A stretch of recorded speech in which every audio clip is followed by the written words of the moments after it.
Hello students and welcome back to my channel math solutions with Rose ma'am. और आज की class में हम करने जा रहे हैं क्लास 10th की गणित की वर्कशीट नंबर 19 जिसकी डेट है 18 अगस्त 2021।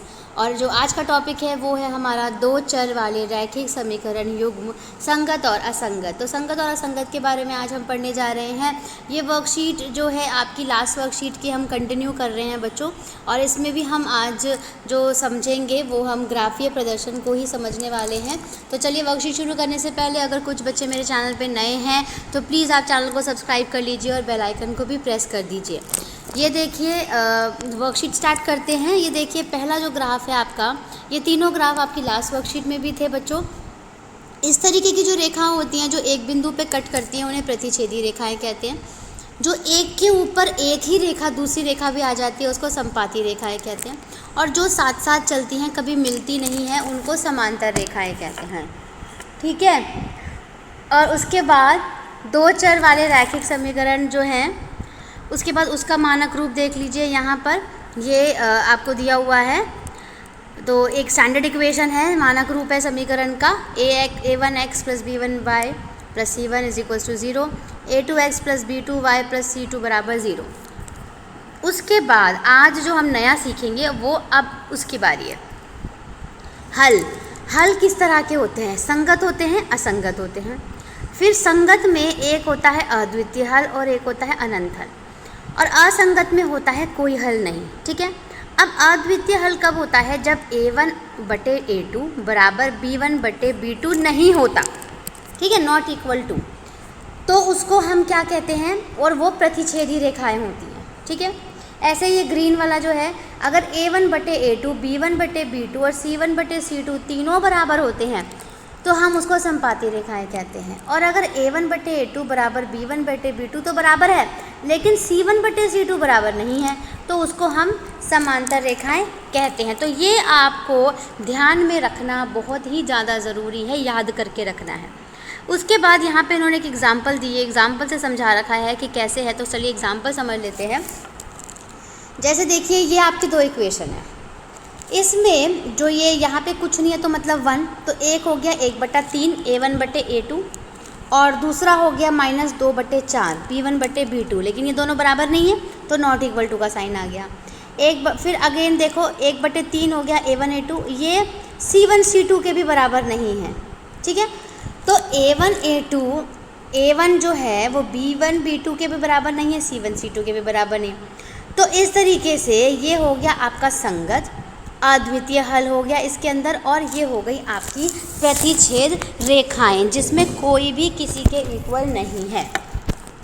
उसके बाद अगला क्वेश्चन देखिए। इसमें ये देखिए 2/4 लिख दिया, 3/6 9/18, माइनस से माइनस यहाँ पे कट गया। ठीक है। तो कट करके देखिए क्या आ गया, 1/2 1/2 1/2 आ गया। तीनों का आंसर सेम हो गया। तो इसका मतलब यहाँ पे a1 बटे a2 बराबर b1 बटे b2 बराबर c1 बटे c2 है। तो ये संगत होगा, अनंत हल होंगे इसके, और ये संपाती रेखाएं होगा। ऐसे ही अगला देखिए, इसमें 1/2 b1 a1 a2 b1 b2 क्या है 2/4, c1 c2 क्या है 4/12। तो ये दोनों तो बराबर हैं लेकिन ये बराबर नहीं है। इसका मतलब पहले दो बराबर, तीसरा बराबर नहीं है। तो ये होगा असंगत, कोई हल नहीं और समांतर रेखाएं। ठीक है। तो ये तीनों एग्जाम्पल थे। अब हम चलते हैं क्वेश्चंस पे। और यहाँ पे भी देखो बच्चों, ये जो है ना यहाँ पे ये दिखा रहा है नॉट इक्वल टू, और इसने यहाँ पे इक्वल टू लिख दिया तो वो गलती से लिख दिया है। ठीक है। चलिए अब आगे देखते हैं। ये आपको यहाँ पर तालिका को पूरा करना है, तो तालिका को हम पूरा कर लेते हैं। रैखिक समीकरण युग्म दिया हुआ है। सबसे पहले आपको इस फॉर्म में लिखना है, उसके बाद संगत या असंगत बताना है, फिर बताना है कोई हल नहीं है या अनेक हल है या क्या है, फिर कौन सी रेखाएं हैं ये आपको बताना है। ठीक है। तो पहला क्वेश्चन देख लीजिए। ये आपके पास दो समीकरण है, इसको इस फॉर्म में लिख लीजिए। तो पहला हो जाएगा आपका, थोड़ा सा इसको मैं जूम कर लूँ, लेकिन अगर जूम करूँगी तो ये सही से पूरा आएगा नहीं। तो पहला हो गया आपका 2/4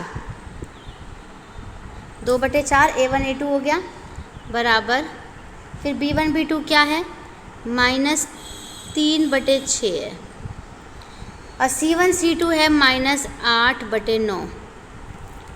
तो ये दोनों तो बराबर हैं, पहले वाले A1 A2 B1 B2 बराबर है, लेकिन ये बराबर नहीं है, तो इसको नॉट इक्वल टू कर दीजिए। तो पहले बराबर हो, पहले वाले बराबर हो, क्योंकि इसको कट करोगे ना आप, 2 एकम 2, 2 दूनी 4 हो गया आपका, 3 एकम 3, 3 दूनी 6 हो गया। तो ये क्या होगा आपका असंगत, तो इधर लिख दीजिए असंगत। उसके बाद इसमें कोई हल नहीं है, कोई हल नहीं है, ठीक है। उसके बाद जो रेखाएं आएंगी वो आएंगी समांतर रेखाएं, समांतर रेखाएं, ठीक है। ये याद करना था, अगर आपको याद होगा तो आप ये तीनों लिख पाओगे। बस ये पहला वाला जो कॉलम है ये आपको निकालने की ज़रूरत है, बाकी आपको याद करना पड़ेगा कि किसका अगर A1 A2 बराबर आता है तो क्या होना चाहिए, कौन सी रेखाएं होना चाहिए, ये ध्यान रखना है। चलिए अब करते हैं क्वेश्चन नंबर 2। पहला हो गया आपका, सभी आप इसको नोट डाउन कर लीजिए। अब है क्वेश्चन नंबर 2। चलिए बच्चों अब क्वेश्चन नंबर 2 कर लेते हैं। क्वेश्चन नंबर 2 में देखिए आपको सेम वही इक्वेशन दे रखी है। सबसे पहले इसको A1 A2 B1 B2 में लिख लीजिए। तो पहला हो जाएगा आपका ये वाला 1/3 बराबर -2/4 बराबर 0/-20, जो कि कोई भी किसी के भी इक्वल नहीं है। तो यहाँ पे भी नॉट इक्वल टू डाल दीजिए, यहाँ पे भी नॉट इक्वल टू डाल दीजिए। तो जब कोई भी किसी के इक्वल नहीं होता तो संगत होता है। उसके बाद उसका एक हल होता है, सिर्फ एक हल। और जो रेखाएं हैं वो प्रतिच्छेदी रेखाएं होती हैं, प्रतिच्छेदी रेखाएं, ठीक है। तो सेकंड आपका डन हो गया। अब चलते हैं थर्ड क्वेश्चन पे, लास्ट क्वेश्चन पे।